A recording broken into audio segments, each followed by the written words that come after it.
আমরা আমাদের কাজের মাধ্যমে আমাদের যেই প্রচেষ্টা সেটার মাধ্যমে আমরা এটা প্রমাণ করব যে আমরা বাংলাদেশের পক্ষে। যে কাউকে কোনো ট্যাগ দিয়ে, কোনো ধরনের অপবাদ দিয়ে তাদেরকে বাংলা ছাড়তে বলা, ক্যাম্পাস ছাড়তে বলা, এটা রাজনৈতিক পরাজয়ের অংশ আমি মনে করি।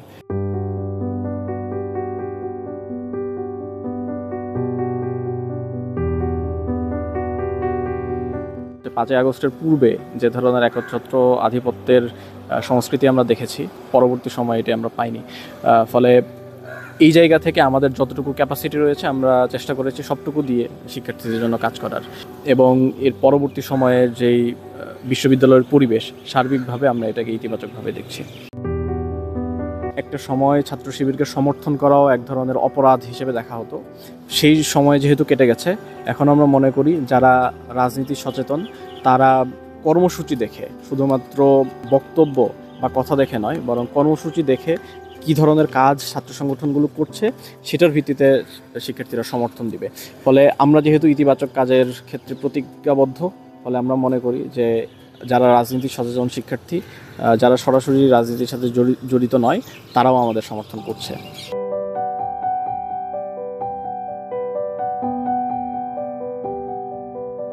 নির্বাচনের যে দাবি, সেই দাবি আমাদের সকলের, আমি মনে করি বাকি সমস্ত ছাত্র সংগঠন এটি দাবি করে যে দ্রুত সময়ের ভেতরে ডাকসু হয়ে যাওয়া উচিত। ডাকসুর ব্যাপারে আমাদের যে প্রস্তুতি, সেটির কাজ চলমান রয়েছে। আমরা ছাত্র কল্যাণমূলক কাজ করছি সেই 5ই আগস্টের পরবর্তী সময় থেকেই। ফলে আমরা মনে করি যে ডাকসুর যে প্রস্তুতি, সেই প্রস্তুতি মূলত ছাত্রদের জন্য কাজ করার যেই অভিপ্রায়, সেটা থেকেই আমরা মনে করি যে এটা প্রতীয়মান হবে। এক্ষেত্রে ভিপি কে হবেন বা কোন জায়গায় কোন প্রার্থী কাজ করবেন, এটি এখন আমরা পরিপূর্ণভাবে সিদ্ধান্ত নিইনি। যখন তফসিল ঘোষণা করা হবে, এরপরে আমরা এ বিষয়ে কনক্রিট সিদ্ধান্তে আসব। 5ই আগস্টের পরে আমরা সামগ্রিকভাবে আমরা যেটা চিন্তা করেছি যে ছাত্র কল্যাণমূলক কাজেই আমাদের ফোকাস বেশি থাকবে, এবং আমরা সেটারই চেষ্টা করেছি। একই সাথে যেমনটা আপনি বলেছেন, বুদ্ধিবৃত্তিক কাজে আমাদের কাজের একটা পার্ট বুদ্ধিবৃত্তিক কাজ। তো সেক্ষেত্রে বিভিন্ন ধরনের সেমিনার এবং ফর্মাল যে আলোচনা সভা, সেগুলোর আয়োজন আমরা করেছি বিভিন্ন দিবস উপলক্ষে, বিভিন্ন ইস্যুতে। পাশাপাশি এই ক্যাম্পাসে ছাত্র কল্যাণমূলক কাজের অংশ হিসেবে শিফা এবং ইনসাফের উদ্যোগে দুটি প্ল্যাটফর্ম রয়েছে আমাদের। এটার উদ্যোগে বেশ কিছু কাজ আমরা করার চেষ্টা করেছি, যা আপনারা দেখেছেন এবং বিশ্ববিদ্যালয়ের শিক্ষার্থীরা দেখেছে।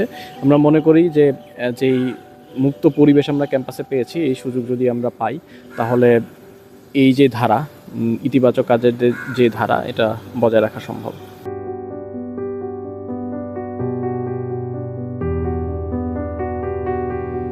যারা ফ্যাসিবাদী সময়ে ছাত্র রাজনীতির সাথে যুক্ত ছিল তারা, ফলে আমরা মনে করি যে কাউকে কোনো ট্যাগ দিয়ে, কোনো ধরনের অপবাদ দিয়ে তাদেরকে বাংলা ছাড়তে বলা, ক্যাম্পাস ছাড়তে বলা, এটা রাজনৈতিক পরাজয়ের অংশ আমি মনে করি।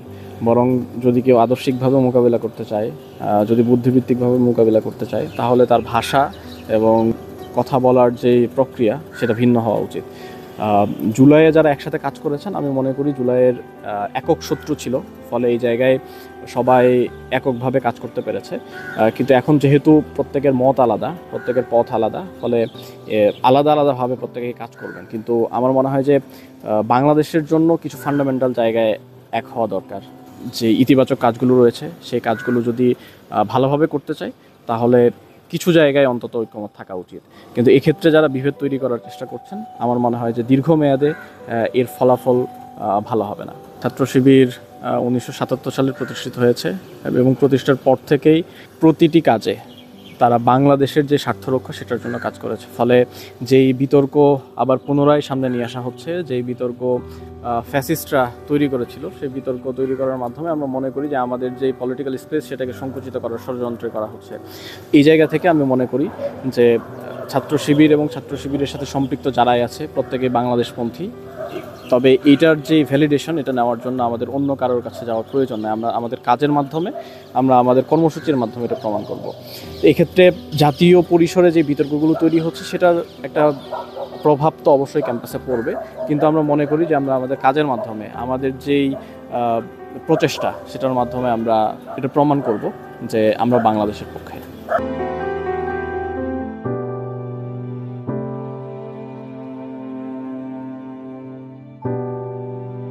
ছাত্র শিবিরের বড় একটা অ্যালামনাই বেজ আছে, যেটার মাধ্যমে আমরা আমাদের অর্থের সংকলন করে থাকি।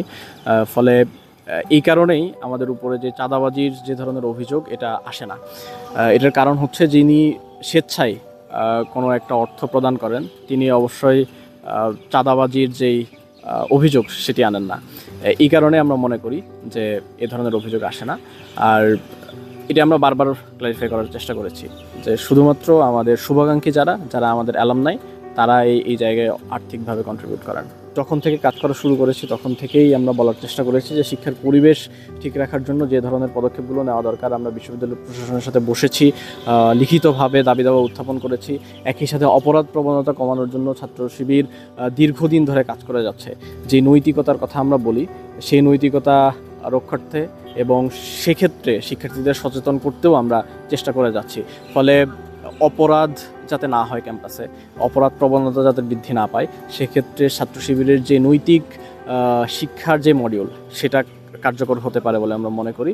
একই সাথে শিক্ষার পরিবেশ বজায় রাখতে যে ধরনের কার্যক্রমগুলো পরিচালনা করার দরকার আমরা সেগুলো চেষ্টা করছি এবং সামনেও শিক্ষার্থীদের বিভিন্ন ধরনের শিক্ষামূলক কার্যক্রমে অংশগ্রহণ করানোর ক্ষেত্রে আমাদের যে প্রচেষ্টা সেটা অব্যাহত থাকবে।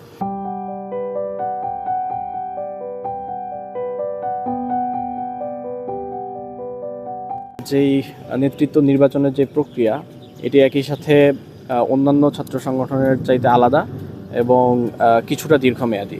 ফলে এখানে নেতৃত্বের ক্ষেত্রে মূলত একটা গণতান্ত্রিক প্রক্রিয়া ফলো করার মাধ্যমেই নেতৃত্ব নির্বাচিত হয়। এখানে শুধুমাত্র তারাই আসতে পারেন যারা সরাসরি সদস্যদের ভোট পেয়ে নির্বাচিত হন। আবার দীর্ঘমেয়াদী প্রক্রিয়া হওয়ার কারণে অনেকেই অন্যান্য দিকে যারা ঝুঁকে পড়েন, ক্যারিয়ার কেন্দ্রিক বা অন্যান্য বিষয়াদির প্রতি যারা ঝুঁকে পড়েন তারা হয়তো এই জায়গা থেকে ছিটকে যান।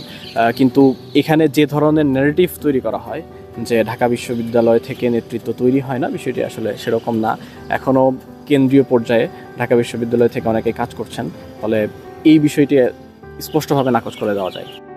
ছাত্র শিবিরের সমর্থক গোষ্ঠী না থাকার বড় একটা কারণ হচ্ছে ছাত্র শিবিরের উপরে যে ধরনের নির্মম নির্যাতন চলেছে গত 16 বছর ধরে, সেই নির্যাতনের অংশ হিসেবে ছাত্র শিবিরের পক্ষে কেউ কথা বলতে ভয় পেত, এটি আমরা দেখেছি।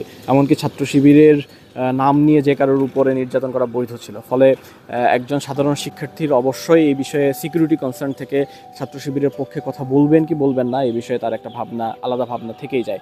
কিন্তু একই সাথে আমরা 5ই আগস্টের পরে আমরা দেখেছি যে বিভিন্ন জায়গায় আমরা ইতিবাচক রেসপন্স পেয়েছি। আমরা যে কার্যক্রমগুলো পরিচালনা করেছি সেখানে শিক্ষার্থীদের স্বতঃস্ফূর্ত অংশগ্রহণ আমরা দেখেছি। টিএসসিতে যেই প্রোগ্রামগুলো হয়েছে সেই প্রোগ্রামগুলোতে শিক্ষার্থীরা স্বতঃস্ফূর্তভাবে এসেছেন, আমাদেরকে প্রশ্ন করেছেন। ফলে আমরা মনে করি যে এই যে প্রক্রিয়া চলছে এটি আমাদের যেই গণ্ডি, যে প্রশ্ন আপনি করেছেন সেই গণ্ডি থেকে বের হওয়ারই একটা প্রক্রিয়া এবং এটার মাধ্যমেই আমরা আমাদের যেই জনসমর্থন সেটি তৈরি করার চেষ্টা করছি।